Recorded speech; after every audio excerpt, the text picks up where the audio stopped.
네, 또 이제 그 뭐 확진자가 또 뭐 이렇게 했네 하고 또 이게 문자가 와가지고 또 끊어졌습니다. 네. 그리고 기초기능에서는 이제 노동력을 제공하고요. 분업에 참가를 하고요. 생활을 보장하고 경제 질서를 유지하는 기능을 하고요. 그 다음에 대외적 기능에서 부차적 기능으로는 문화 전달 기능을 합니다. 그래서 심리, 신체적으로, 문화, 정신적으로 사회를 안정화시키고 문화를 전달하면서 우리는 정말 문화가 우리의 그 5천년 문화가 어때요? 가족으로부터 계속 이어져 내려온 거죠. 네, 그래서 그 가족만이 가지고 있는 독특한 문화 그리고 그런 문화 전달을 하면서 그리고 아이들을 심리적으로 신체적으로 건강하게 키우고요. 그리고 문화를 갖다가 뭐 아주 대표적인 우리는 추석 때 이제 가족을 찾아서 대이동을 하고 그리고 모여서 함께 또 나누고 그러면서 그 가족의 흐르는 그 가족만의 흐르는 뭔가가 있죠. 그 가족만이 가지고 있는 특별한 어떤 이런 거가 이제 이어지면서 하나의 가족이 내가 어떤 큰 확대 가족 안으로 들어가면 거기에 소속감을 느끼고 또 우리 집에서도 우리 엄마 아빠의 자녀로서의 소속감. 네. 그리고 내가 우리 가족의 가장으로서의 책임감과 소속감 이런 게 그래서 사회를 안정화시키는 역할을 하지요. 네.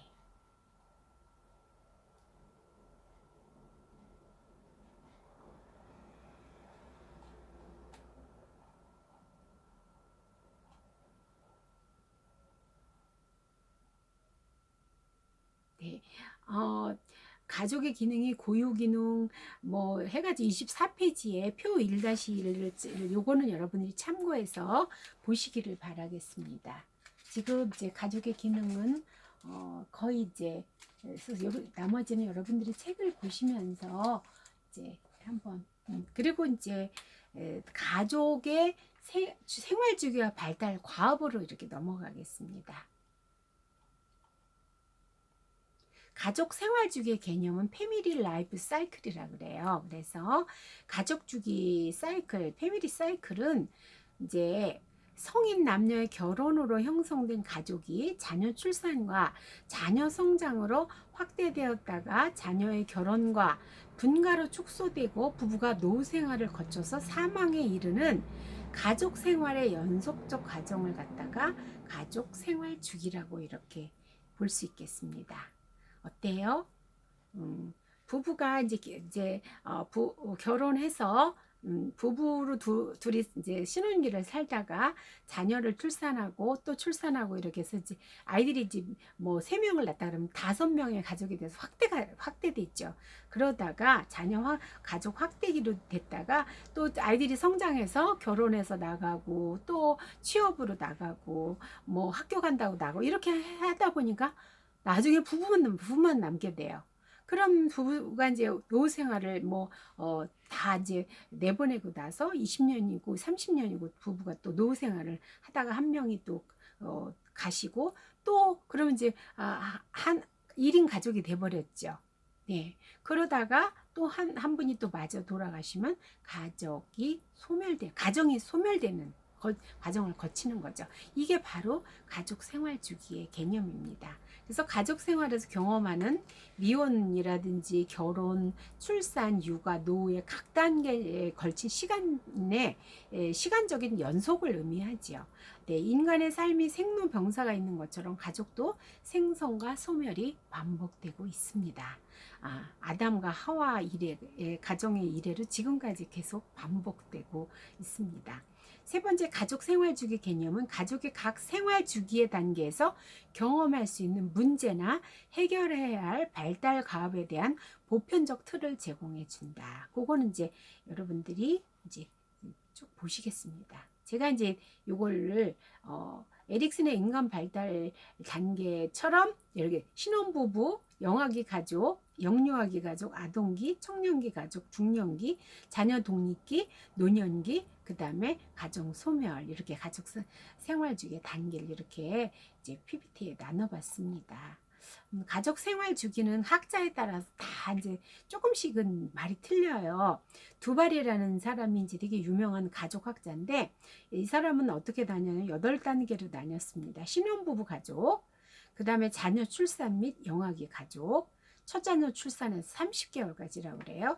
세 번째가 유아기 가족, 첫 자녀 2년 반에서 6세까지. 그 다음에 아동기 가족, 첫 자녀 태어나서 그다음 그 아이가 6살에서 13살까지. 그 다음에 청소년기 가족, 첫 자녀가 13살에서 20살 때까지를. 그 다음에 독립기 가족, 첫 자녀 독립해서 마지막 자녀 독립까지. 그 다음에 중년기 가족은 부부만이 남은 가족, 그래서부터 은퇴기까지. 노년기 가족은 은퇴하고 나선 사망할 때까지를 이제 노년기 가족이라고 이렇게 볼 수 있겠습니다. 두발이 나는 가족. 그 다음에 이제 카터가 이제 맥골도 이 사람이 이제 나눈 건데요. 가족 생활 주기가 이제 결혼 전기, 결혼 적응기, 자녀 아동기, 자녀 청소년기, 자녀 독립기, 노년기 이렇게 나눠놨어요. 이혼 가족 생활 주기도 이제 이걸 만들었죠. 이혼 결정, 가족 해체 계획하고요. 별거 들어갔습니다. 그 다음에 이혼을 했어요. 그리고 이혼 후 단계. 그래서 재혼을 했습니다. 새로운 관계의 시작. 새로운 결혼 생활과 가족에 대한 개념화 계획, 그 다음에 재혼과 가족의 재구성 이렇게 나눴습니다. 네, 그리고 또 니켈과 라이스와 또 터커라는 사람이 1976년도에 이제 나눈 건데요. 제 1단계는 결혼 초 5년, 결혼 적응기라고 볼 수 있겠죠. 제 2단계 결혼 후 6년에서 10년. 그 다음에 3단계 결혼 후 11년에서 20년, 4단계는 결혼 후 20년 후 이렇게 나눴습니다. 우리나라에는 뭐 은혼식, 금혼식 이렇게 하잖아요. 그렇듯이 이제 이렇게 나눈 국내 학자의 분류입니다. 유영주는 1984년도에 가족 형성기, 자녀 출산 및 양육기, 자녀 교육기, 자녀 성인기, 자녀 결혼기, 노년기에서 6단계로 나눴습니다. 김승건이라는 학자가 2000년에 1, 2, 3, 4, 5, 6단계까지 이렇게 나눴어요. 요거는 이제 아까 얘기한 그 외국 학자가 나눈 거하고 비슷해요. 그 다음에 김유경이가 2014년도에 이분이 이제 분류를 해서 가족 생활 주기를 이제 했는데 첫 번째, 둘, 셋, 네 가지로 나눴습니다. 가족 형성기, 요거 PPT에 41, 42쪽에 있는 거예요. 결혼, 첫 자녀 출생, 가족 확대기, 첫 자녀 출산, 막내 자녀 출산. 이때까지 가족 확대기고요. 가족 수축기. 자녀가 결혼하기 시작해서 이제 막내까지 결혼 완료했을 때까지. 그 다음에 네 번째 가족 해체기, 배우자 사망, 그 다음에 본인 사망. 이렇게 해서 가족이 해체기, 가정이 이제 소멸된 거죠. 이렇게 나눠졌습니다. 네. 가족 발달 과업은 원만한 가정 생활 위에 생활을 위해서 성취해야 될 단계별 발달 과업이 존재하며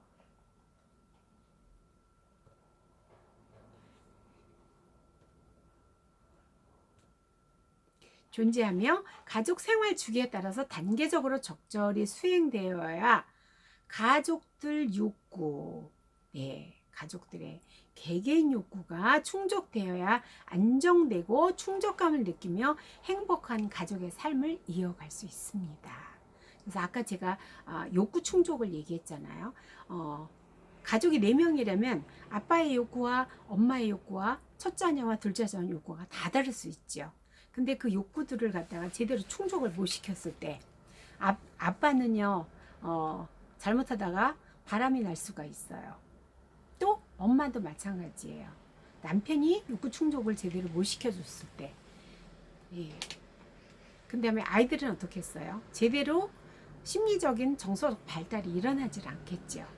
그래서 가족 개개인 욕구가 충족돼야 안정되고 충족감을 느끼면서 행복한 가족의 삶을 이어갈 수 있는데 이제 이렇게 다양한 가족이 생겨남으로 인해서 어때요? 그런 욕구 충족이 잘 안 되어진다는 거죠. 그래서 사회복지 개입이 필요하다는 겁니다. 네. PPT 44쪽에 있는 거는 여러분들이 참고하시고요.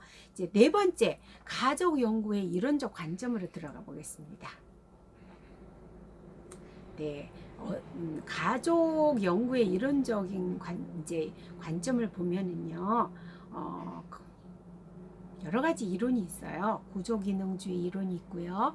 갈등 이론이 있고, 여건주의 이론. 여건은 이건 뭐 항공 여건 얘기를 하는 게 아니라 여자의 권리를 이제 줄여서 여건주의라고 얘기를 하죠.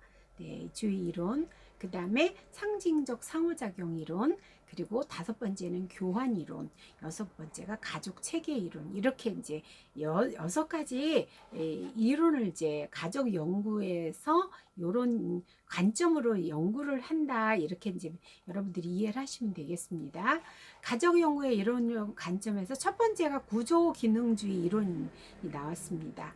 사회는 유기체처럼 상호 의존하는 여러 부분으로 형성돼서 각 부분은 사회 전체가 유지될 수 있게 각 기능을 수행한다. 그래서 균형을 강조를 하고 있습니다. 협의된 가치와 규칙에 따라서 움직인다. 인간 행위를 갖다가 예측 가능하다. 네, 가족은 사회 존속의 가장 중요한 기능을 담당하는 보편적이고 기능적인 사회 기능적 제도로서 사회 구성원을 재생산하고 양육하고 교육하고 사회화하는 사회체계 통합 기능과 내적 관계와 외부 사회와의 관계 속에서 가족의 기능적 측면을 강조를 했습니다. 네, 교과서를 한번 가볼까요?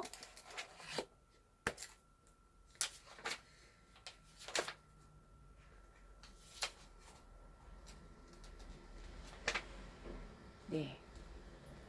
교과서 30페이지를 보실까요? 파슨스가 여기 나와요. 파슨스 1954. 그래서 가족을 사회체계 유지를 위한 중요 기능 중 유형 유지 기능을 담당하는 제도로 보았다. 그는 부모들이 자녀에게 사회 질서 도모 및 체제 안정 유지에 필요한 기본 가치관을 내면화시킴으로써 사회 체제가 개인들에게 요구하는 인성을 형성하고 그리고 그들이 수행해야 할 사회적 역할을 교육시킨다고 보았습니다. 이 파슨스라는 사람은요, 미국의 사회 개혁자예요. 이 사람은요, 진로 지도에 대해서 그리고 사람의 능력, 개인차 이런 거에 대해서 관심을 가졌어요. 왜 그러냐? 미국이라는 나라가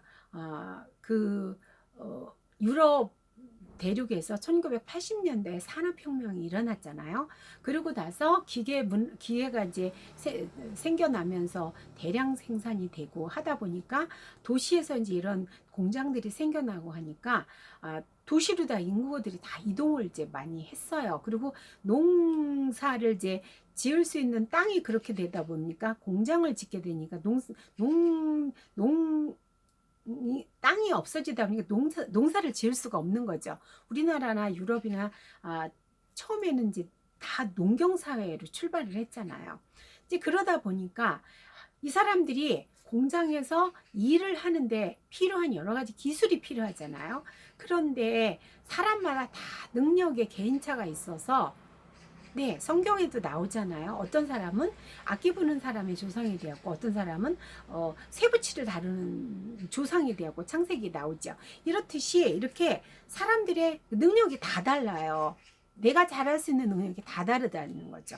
그런데 이걸 준비가 안 된 상태로다가 도시에 나와서 공장지대에서 그렇게 그러니까 일의 능력도 잘 안 오를 뿐더러 정말 전문적인 전문적인 능력을 가진 사람이 아니다 보니까 정말 하루에 12시간을 일해도 가난해서 벗어나지 못해요. 역시 이 사람들이 미국 사회가 뭐예요? 이민 사회잖아요. 네, 자기 나라에서 가난을 벗어나 보겠다고 미국으로 왔는데 역시 전문가가 아니에요. 첫째, 언어도 잘 안 돼요. 그 다음에 전문적인 어떤 뭐가 없어요. 내가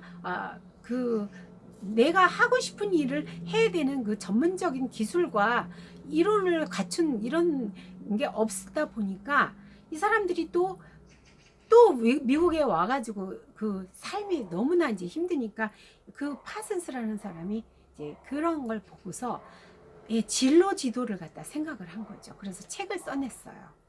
네.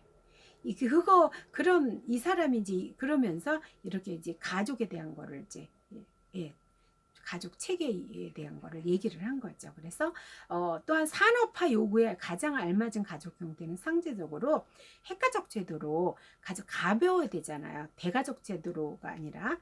그래서 이제 그 자기네 고향을 떠나서 뭐 도시로 이렇게 나오고 이렇게 되는 거죠. 가족은 남성 노동자가 소외된 직업색에서 받는 심리적 손상을 완화시켜주는 안정된 정서 환경을 제공하기 때문이다. 그는 핵가족에서 아버지는 도구적 역할을 하는 반면에 어머니는 표출적 역할을 한다고 주장을 했습니다. 네, 이 도구적 역할은 뭐예요? 아버지는 네, 밖에 나가서 일을 하고 네, 하면서 가족의 이제 생활을 이제 생활비를 벌어오는 역할을 이제 주로 많이 했고요. 어머니는 아이들을 이제 정서적으로 이제 이렇게 보호하고 양육하고 이러면서 이제 감정을 갖다가 잘 다뤄주고 하는 역할을 했죠. 남성은 가족의 생계를 책임지고 주요 문제에 대한 의사결정의 역할을 하면서 여성은 가사와 자녀 보호 등을 담당하여 성별 노동 분화가 보다 효율적이라고 이렇게 이제 생각을 한 거죠. 네, 요거를 보시면서 우리가 이제 이렇게 복지를 공부하면서도 우리가 이런 학자들에 대한 학자들이 이런 이야기를 하게 된 거에 대한 이제 역사적인 것도 잠시 이제 나눠봤습니다. 구두라는 사람은 산업화가 진행될수록 부부 가족 형태가 많아지는데 이 가족의 주요 특징은 일상생활에서 광범위한 친인척이 상대적으로 배제가 된다. 그는 산업화가 진행되면서 배우자 선택이 자유로우며 신거제 경향이 나타난다. 이렇게 보았습니다. 네, 이러다 보니까 확대 가족은 어때요? 할머니, 할아버지, 뭐 고모, 이모 그러다 보니까 아이들이 꼭 내가 키우지 않더라도 이렇게 같이 협력해서 아이들을 키우잖아요. 그런데 핵가족이 되면 어때요? 책임질 그 아이들을 책임질 사람이 엄마 아빠밖에 없어요. 근데 엄마 아빠가 어떻게 됐어요? 일하러 나가가지고 생계를 책임지라 다 일하러 나가니까 아이들이 보호받고 양육받고 네 그러고 돌봄을 받아야 될 여기에서 이제 애들이 소외가 돼버리는 거죠. 이러니까 이제 가족의 기능이 예, 이제 문제가 생기는 거죠. 그 다음에가 이제 갈등 이론을 보겠습니다. 사회의 갈등적 측면을 과소평가한 구조기능주의에 대한 반동으로 생겨났으며 사회 과정에서 권력 분화와 같은 갈등의 불가피성을 강조했고요. 가족 내의 이해관계 혹은 자원의 불평등에 초점을 맞췄습니다. 막스라는 사람이 엥겔스 나왔죠. 막스 엥겔스 공산주의 이론을 만든 사람.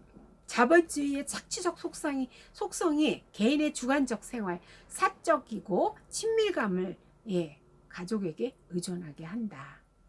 네, 자본주의가 정말 노동자를 갖다가 착취 대상으로 삼았다는 얘기예요. 상업주가 사실 과거에는 많이 그랬습니다. 네, 그래서 개인의 주관적인 생활에서 이제 의존을 하게 되고 콜린이라는 사람은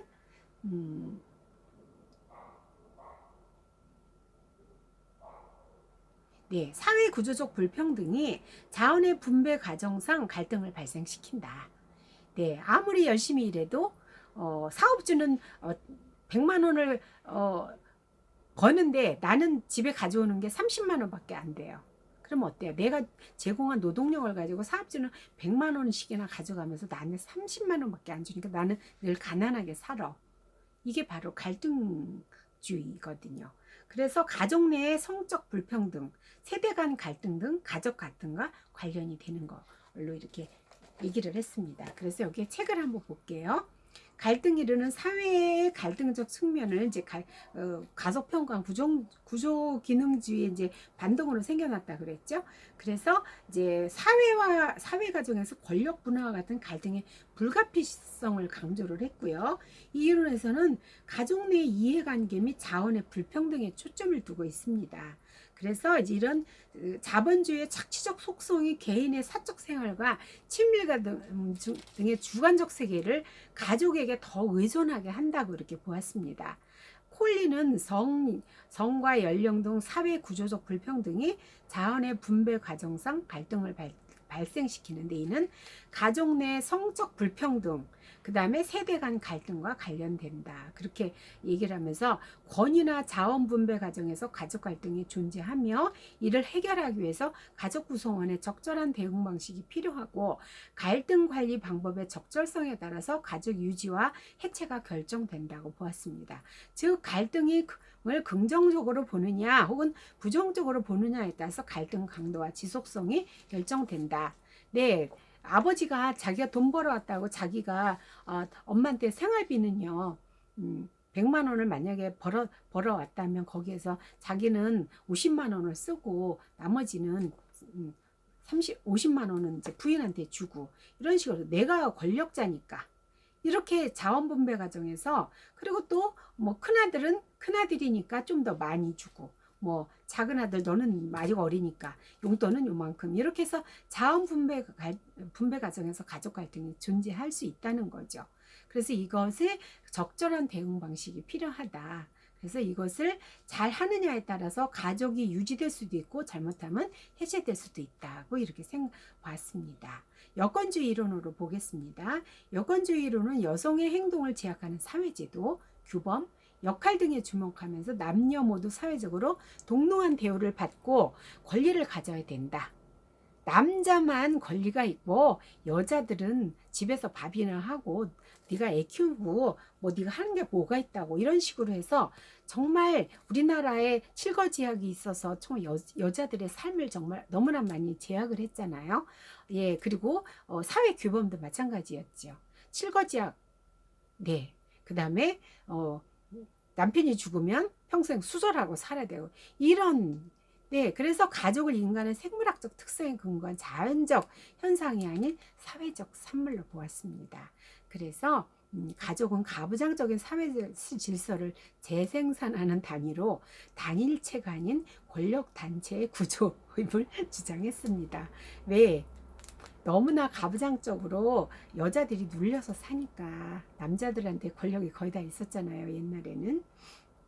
따라서 여건주의 이론은 기존 가족에 대한 비판으로서 전형적 가족에 대한 이데올로기, 가족은 이렇게 이제 여성의 가사 노동에 관한 소외, 그다음 남녀 성 역할의 구별, 가족 내 폭력, 이런 걸 문제로 인식하기 시작했습니다. 그래서 여자도 힘이 있어야 된다.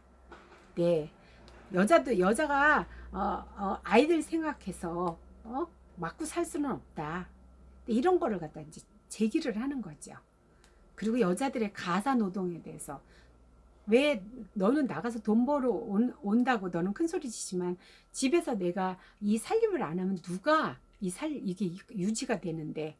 그래서 요즘에는 지금 사회가 많이 좋아져서 네, 다 인정하죠. 만약에 이혼을 소송을 걸렸다 그러면 가사 노동에 대한 거 다 해서 이제 위자료 받아내고 다 하죠.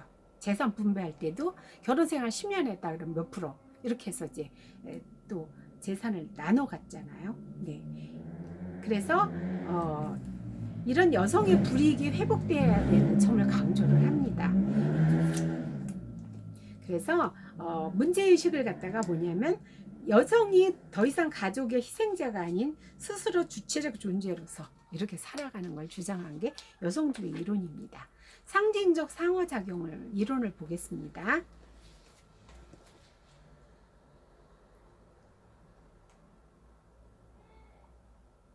네, 상징적 상호, 예. 인간의 행동은 상호 간 사회적 상호작용을 통해서 결정되는데, 개인이 선택적으로 반응하는 주관적 입장에서 사회 현상을 파악했습니다. 행위자의 정신적 능력, 행위 및 인간들 간 상호작용에 초점을 맞췄습니다. 매드는 사회 현상을 브루머도 같이 들어갔습니다. 사회 현상을 각 개인이 특정한 상황에 처하여 그것을 어떻게 해석하고 인지하느냐에 관심을 가졌습니다.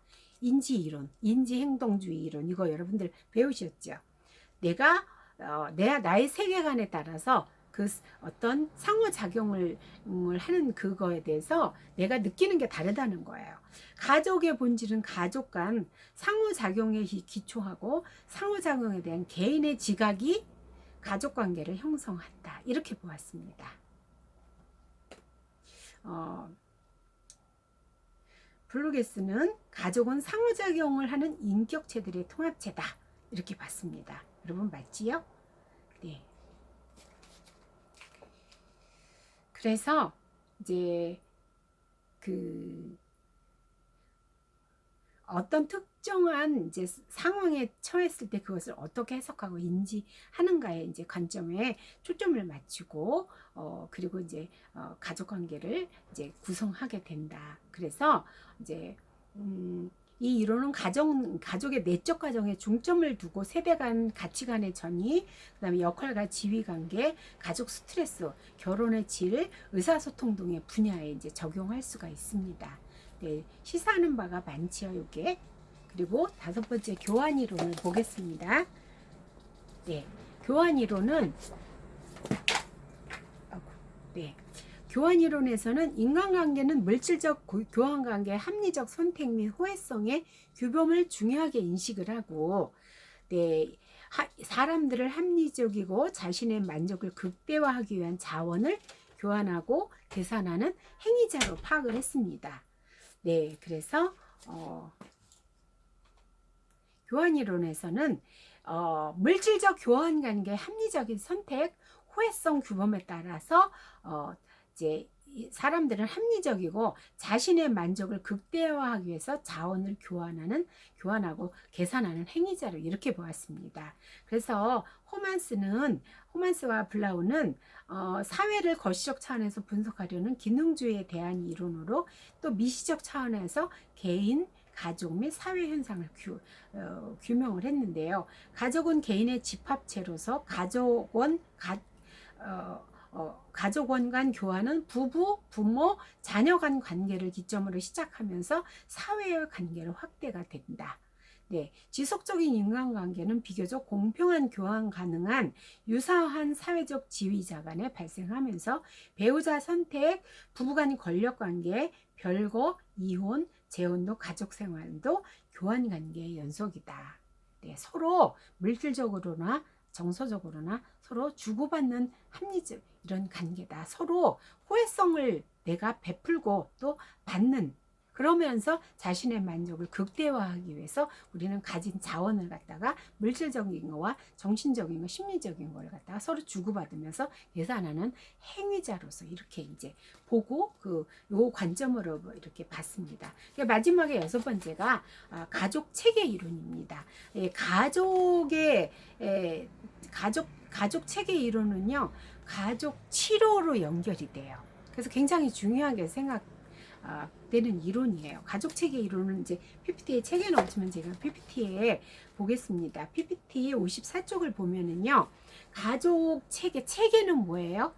국가가 있으면, 대통령이 있으면 그 밑에 국무총리가 있고요. 국무총리 밑에는 각 보건복지부 장관, 그 다음에 여성가족부 장관들이 쫙 12부처인가요? 이렇게 부가 있잖아요. 그렇듯이 구조적으로 체계가 있어요. 그래서 사회복지라면 어때요? 네, 보건복지부, 복지에 관련된 그 장관을 위시해서 그 밑으로 쫙 또 체계가 있죠. 장관이 있고, 그 다음에 그 밑에 그렇게 해서 나중에 우리 사회복지사는 읍면동리까지 구조가 있죠. 그렇듯이 가족도 큰 틀에서 이렇게 보면은 대한민국이라는 나라가 있듯이 가족도 하나의 윤신의 가족, 하나의 덩어리로 보이겠죠. 그러나 그 가족을 안으로 들어가 보면 체계가 있다는 거죠. 그래서 첫째 부부 체계가 존재하고요. 그 다음에 부모 자녀 하위 체계가 존재하고요. 그 다음에 형제 자매 하위 체계가 존재하고 나중에 뭐예요? 개인 하위 체계가 존재하죠. 그래서 가족이지만 하나하나 서로 이제 서로 역동성이 있는 거죠. 상호작용해서 역동성이 있는데 하나하나로 보면 개인이 있죠.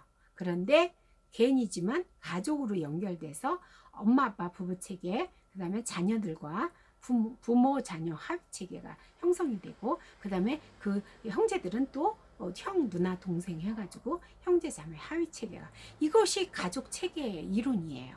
이것이 하나 큰 덩어리로는 가족이고, 그 다음에 나눠서 보면 그 안에 개인이 존재한다는 거죠. 그래서 가족은 크게 보면 위기가 있고 가족에 문제가 있을 때는 가족의 응집성을 가지고, 네, 위기가 뭐예요? 누가 아프다, 우리 둘째 아들이 갑자기 병이 났어요. 큰 병이 걸렸어요. 그러면 어때요? 온 가족이 그 아이를 치료하기 위해서 병원에 입원시키고 수술하고 간호하고 먹을 거를 해서 나르고, 이렇게 해서 이제 가족의 응집성을 발휘하죠. 그래서 내가 그 힘든 그 투병 과정을 갖다가 내가 가족이 없었으면 내가 어떻게 견뎠을까? 가족이 힘이다. 이렇게 얘기를 하죠. 네, 그리고 그러나 늘 거기에 매달려만 있을 수는 없죠. 그래서 하나하나 개인으로 보면 또 개체잖아요. 그러니까 여전히 나가서 일할 사람들은 일하고, 학교 갈 사람은 학교 가서 공부해야 되겠죠. 이것이 제대로 잘 이루어질 때 가족이 건강한 가족이다. 네, 이렇게 볼 수 있겠습니다. 여러분들의 가족은 어떤가요? 응집성이 좋나요? 응집성이 너무 좋아가지고 늘 한데 덩어리가 져가지고 흩어지지 않는 가족이 있어요. 개인이 없는 가족들이 존재해요. 근데 이런 가족들 불행한 가족이에요. 그래서 개인이 성장하고 발전하지 못해요. 그래서 적절히 응집성과 개인의 이 성장을 함께 공존하면서 균형을 이뤄가는 가족이 가장 건강한 가족입니다. 그래서 우리는 복지를 개입할 때 이런저런 거를 우리가 이제 함께 그분들에게 도움을 줄 수 있겠죠. 큰 체계의 가족이 있다면 작은 체계의 두 사람의 부부나 개인은 서로 상위체와 하위체가 상호 순환을 하면서 서로 역동적으로 움직이는 게 가족입니다. 에너지를 서로 주고받고, 자원을 서로 주고받고, 그 다음에 심리적인 걸 서로 주고받고, 이렇게 이게 가족의 체계 이론입니다. 가족의 문제를 전체 가족의 맥락에서 접근해서 가족 구성원이 서로 연결되어 있고 하나의 집단이나 체계로서 상호작용한다, 이렇게 봅니다. 선순환. 가족은요, 순환이 아빠가 아이고 우리 어여쁜 우리 아내, 나는 당신을 보면 참 기분이 좋아져. 당신은 어쩜 그렇게 음식 솜씨도 좋아. 내가 좋아하는 거 당신이 다 만들어주잖아.